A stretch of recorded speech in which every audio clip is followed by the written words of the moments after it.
আব্দুল্লাহ নোমানের কারণে, তাসমিনা বেগমের কারণে আমি একটা বিষয় পেয়েছি চট্টগ্রামে এই উত্তরাধিকার সূত্রে, সেটা হলো আপনাদের সাথে আমার সম্পর্ক। এই সম্পর্কের জন্যই আমার যা কিছু আছে, যা কিছু গর্ব, সেটা আপনাদের কারণেই। আর কোন সম্পর্ক, কোন এমপিত্ব, কোন মন্ত্রিত্ব, কোন নেতৃত্ব, কোন কমিটি, এই যে রাজনীতিতে শোনা যায়, এগুলো যেন কোনোভাবে আমাদের এই সম্পর্ককে নষ্ট না করে, নষ্ট না করে। আমার এই একটা পরিচয় মৃত্যু পর্যন্ত আপনাদের সাথে থাকতে হবে।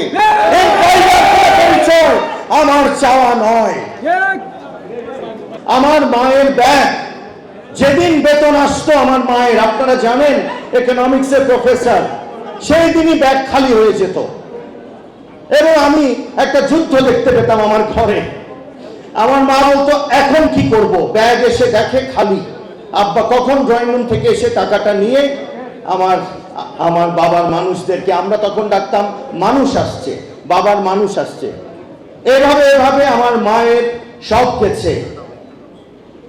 আমার ম্যাট্রিক পরীক্ষা, ইন্টারমিডিয়েট পরীক্ষা আমার বেডরুমে মানুষ। আমি ওভাবে পরীক্ষা দিয়েছি, আমার বোনও পরীক্ষা দিয়েছে। আমার ড্রয়িং রুম, আমার বেডরুমের মধ্যে কোনো পার্থক্য নাই। আমি আমার 50 বছরে যখন থেকে জ্ঞান হয়েছে কোনো পার্থক্য দেখি নাই, তাই আমারও কোনো পার্থক্য করবার সুযোগ নাই। আমি যদি রাজনীতি করি,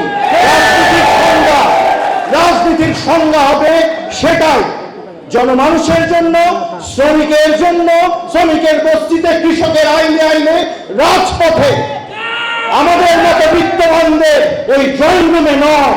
এই কমিটমেন্ট আপনাদের আজও করে যাব। যতবার মিটিং মিছিলে যাই এই কথা বলি এবং নিজেকে আটকাই। জীবনের সব আয়োজন এখানে একসাথে।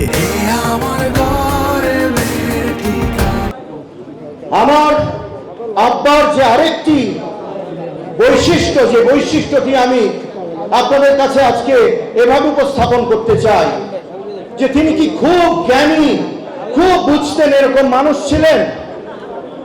আমার যেন মনে হয় আমার আব্বা কম বোদ্ধা, বড় যোদ্ধা।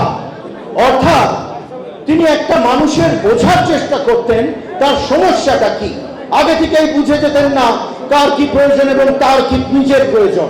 তিনি বুঝতে বুঝতে যখনই সিদ্ধান্ত নিয়ে ফেলতেন যে এই লোকটা আমার কাছে কিছু চায়, তার জন্য করলে উপকার হবে, তখন সেটা হয়ে যেত তার কর্তব্য, দায়িত্ব।